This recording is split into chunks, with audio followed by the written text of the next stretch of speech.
There's a lot of brain power going into that. You make it still feel as easy and accessible as you actually want it. Inside Neue Klasse, a video series with people at BMW shaping the future.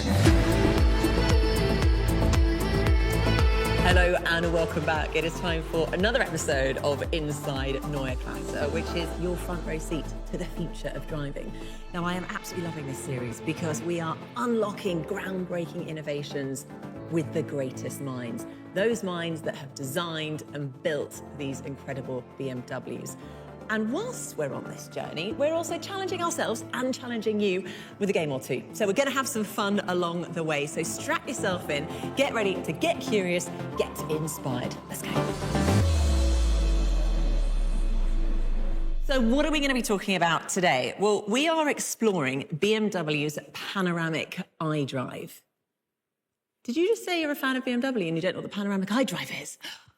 Well, do not worry, because we have an expert in the house with us to tell us exactly what this brand new interface and operating system can do for your drive. And the best part about it all is that it basically allows you to have freedom while driving, but also control. Slightly opposite adjectives there, but exactly what you need to enjoy the most out of your car. So without further ado, let's welcome BMW's UI design lead that has been right at the heart of the Panoramic iDrive since inception, David Leister. Thank you for joining us. Thank you very much. Hi, Nikki. How are you? I'm very good. How are you? We are very excited because you've kind of been at the core, the forefront of revolutionizing the way we experience our BMW. Well, before we get into the nitty-gritty of what the Panoramic iDrive actually is, I would like to get to know you a bit better first. So I have a question for you. Is there anything that you always take in the car with you on a journey, or something that you always have with you? Sure. So my phone's always with me. Actually, like the sound's blasting already in my headphones. I get in and seamlessly connecting and going on with my music. So that's actually a huge part of making it feel seamless and connecting myself with my car. Right? It's so true. And actually, I think you get really used to it. Like I am very used to now. Yeah, I jump into my car. It adapts to, how I want the environment to be, and off you go. But also sometimes I'm test driving other cars that's not set up to my preferences. And you forget the faff, how long it takes, to adjust your seat, to adjust the music, to adjust your, internal climate control. And it's like a good couple of minutes every time. We start to take all of this for granted, don't we? Yeah, well, actually, a huge part of making an experience feel light as well is like exactly those moments. So you kind of have to go through some of those setups, right? But they can feel tedious or they can feel very easily and natural, right? Yeah. Okay, if you could choose any superpower, unfortunately not just for yourself, we can't do flying and invisibility here, a superpower for a car of the future, what would it be? That would be really nice to never run out of battery, right? So that would be great. The dream, just drive endlessly forevermore. We're not there yet, unfortunately, but we make it, well, like everything in that sense very easily connected, and fast charging is obviously a huge deal for us. Yeah, absolutely. So when we talk about the Panoramic iDrive, will you just remind us all, what are the things that we're actually referring to here? So it includes the panoramic vision, having like the most crucial information displayed right in front of you. It includes the steering wheel with the controls for that, and central display with everything for infotainment and your personal needs. And it has gone through, a huge transition, from the beginning to where it is now. And if we look back at something like, the BMW 2002, that had a steering wheel, an indicator, a radio. It didn't have the Panoramic iDrive. Why is it so important to have it now? Things were so much simpler then. It was simple. And that's like the main part of this. The whole word, and actually our customer needs and demands on functionality are not that simple anymore. We want to get you safely to your destination. You want to actually enable you to choose a destination, something different than that, rerouting, that sort of sense. And I'm not even talking about like all of the entertainment products we're having now. While you're charging, you can actually play a game on that, watch a favorite movie. You couldn't do in the very classic 2002 back then. And yet still, what we want to keep at the core is like having a very simplistic feel to that, and your access to this feel as simple as it can get. I think generally we're quite simplistic creatures, aren't we? We don't really like change. So originally we sort of convinced ourselves we like simplicity, but then actually once you get used to having access to this amazing technology and personalisation, you get used to that change and then you can't live without it. So when you go through the whole design process, I'm sure there is a long list of things that it would be nice to implement. How do you kind of prioritise what goes in and maybe what you don't need to put in?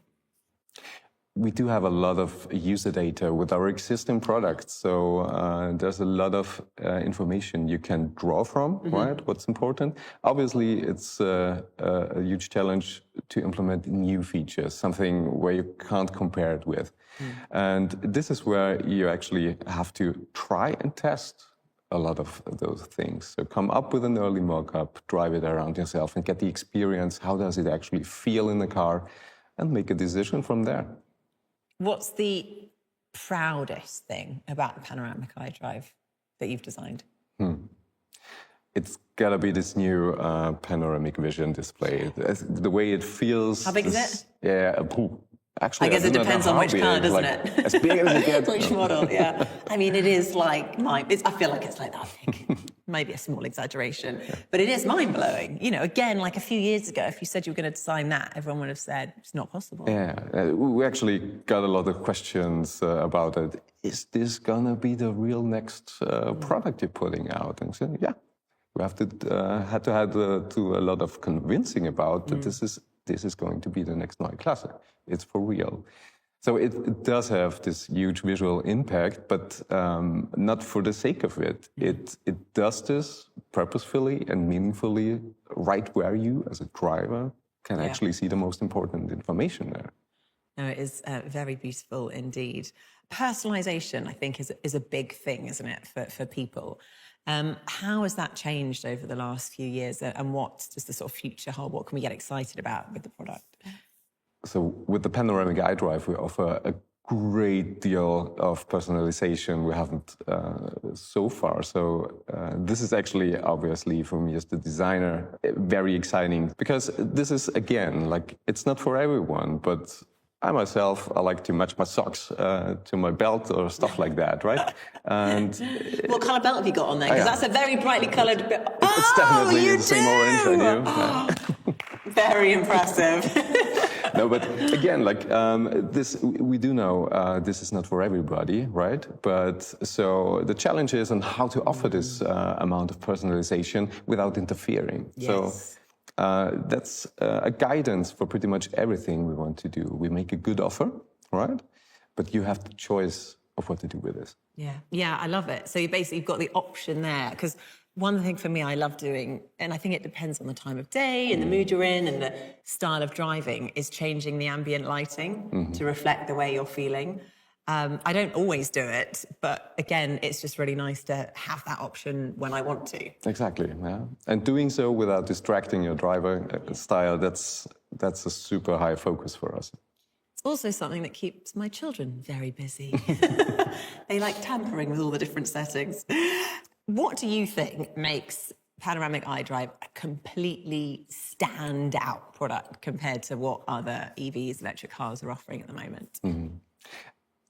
I want to go back to like where we started actually the initial design ideas for this, right? And this starts with what makes the brand very special. So what does make a BMW to this very special car that it is? It's still firstly about the driving experience. So this is where even like the shape of the display next to you draws to, it leans towards you as a driver.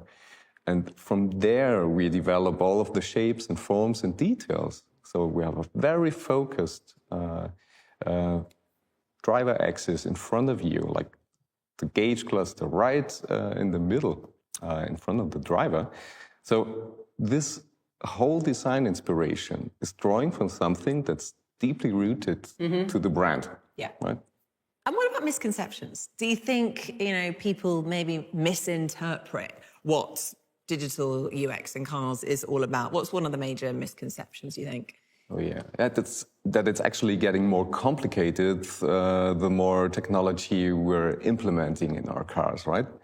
So absolutely the advantages of having many more features is that we have a lot more to offer for our customers. But it is possible, and this is what the Panoramic iDrive is all about, to do this in a very easy and simplistic kind of way, right? So one example for this is that that customers or users of our existing products, they feel familiar with the setup in the director's display already. We haven't changed the information architecture in there. It feels familiar to you, right? And where to offer those new possibilities, that's actually there's a lot of brain power going into that to make it still feel as easy and simplistic, as accessible as you actually want it. You don't want to hustle with technology, right? You want to enjoy its advantages and don't deal with complicated stuff. Yeah, totally. Well, I mean, it's exactly the same again, when we look at our mobile phones. They're incredibly complicated pieces of technology, but so easy to use because we're just used to it. And I guess you have the option to use all of that if you want it. It is available to use. David, thank you so much. That was really, really fascinating. But now it is time for a game or two. Fancy it? Oh, yeah.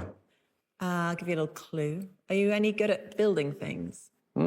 Depends on what. Well, we're not building a new interface, but it might involve bricks and a car. Oh. Fancy it? That sounds lovely. Let's go. This is our Lego challenge, where we need, in 10 minutes, to build a car full of customization and personalisation. Let's go. Start with wheels. Start with wheels. Good idea. Oh, I'm going to take him, because that's the driver. This is hard. No, that's not going to work. Maybe I'll just copy you. Don't look. Haha. Way more stressful than I expected. I need instructions. Does anyone have the instructions? Ooh, nice one. But how do I attach it? What is that supposed to attach to? Oh, that could be the battery. It's got a plus. Doesn't really attach, but doesn't matter. How did you get the wings on there? Secret highlight of my work week. The time is up. David, present to me. Well, that's my BMW rocket. Ooh, Yeah. Okay, nice. So obviously it is a BMW. It has to have a kidney grille. So that's basically like the first thing I try to build. I hope it's very dynamic looking, It is. That's quite impressive. Aerodynamics was not a priority when building this car, nor was the colour scheme. We went for sort of a greeny, bluey, reddy vibe. Sort of a nod to the M and a nod to the green.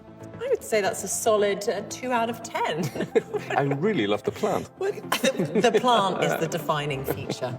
Personalisation. There we go. That is giving oxygen back to the driver, which is a key good thing, thing. yeah. I mean, let us know in the comments below if Shields' dynamic flowering plant, environmentally friendly chariot wins versus what's yours? Just a race car? No. It's a rocket. A rocket It's a rocket. versus the rocket wins. So there we have it. That is a wrap on another episode of Inside Neue Klasse. Massive thank you to David. Thank you for being a great sport as well. I think I will work on my Lego building. Needs a bit of improvement, doesn't it? Let us know how you got on. And if you have any questions as well for David or for us, or just generally about the series, put them in the comments below. We do absolutely love to hear from you. And spread the word as well. Get everyone watching and listening to this series, because we have another very exciting episode coming up. We are probably getting under the skin of the future of the Neue Klasse. So make sure you stay tuned. I'll see you then.